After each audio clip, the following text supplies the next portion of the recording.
My Aunt Charlotte Pierce came to Houston to help with the boys, and I went into Memorial Hospital and had a beautiful, healthy little girl. We named her Dorothy Walker Bush, after George's wonderful mother.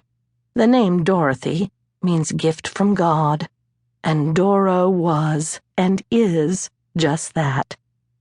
My Aunt Charlotte came into my hospital room and told me that when the nurse held up Doro at the window of the nursery, George put his head against the glass and tears flowed down his face.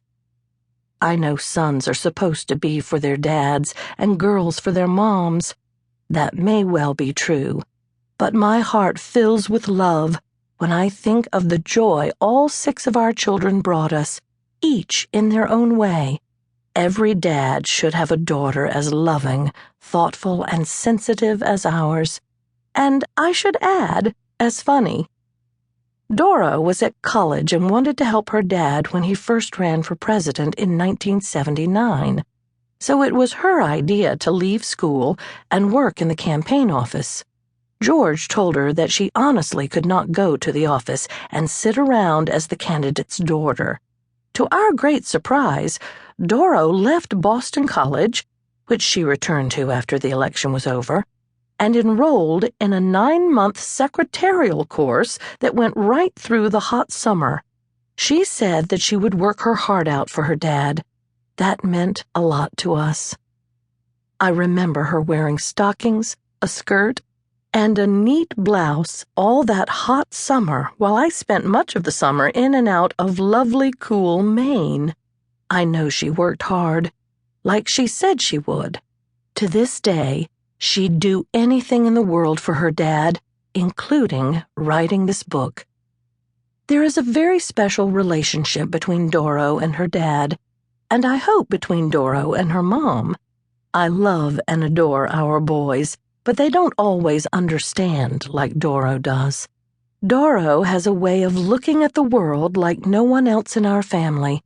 Sweet, empathetic, and seeing the humor in it all.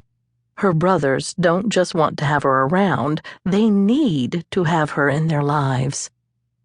Doro started this project by borrowing our Christmas card list and writing to everyone on it, asking for stories about George. It snowballed from there, because the response was overwhelming. Hundreds of people responded by snail mail, email, BlackBerry messages, phone calls, you name it. Many stories were laugh-out-loud funny. Some were so poignant you'd get a lump in your throat reading them. A few had perfect recall of every detail, and others were foggy with time. Over and over, people told Doro stories she'd never heard before, often of quiet, good deeds George had done over the years that no one knew about.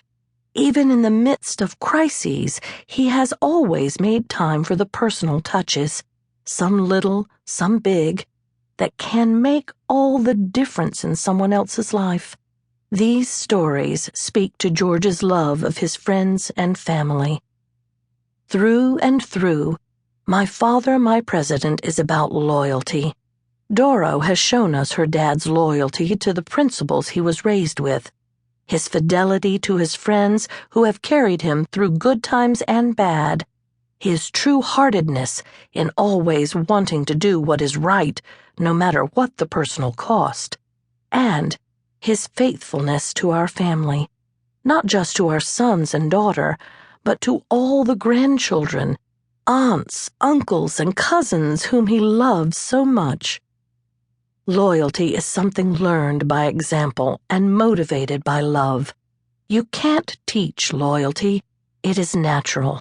My dad once told me there were really only 3 things you can give your children that count: the best education available, a good example, and all the love in the world. That was very wise advice. We tried to do all these things. George was better at it than I was, probably because he is the most honest, caring person I know. From his example, our children have learned loyalty, and Doro has all the same sweet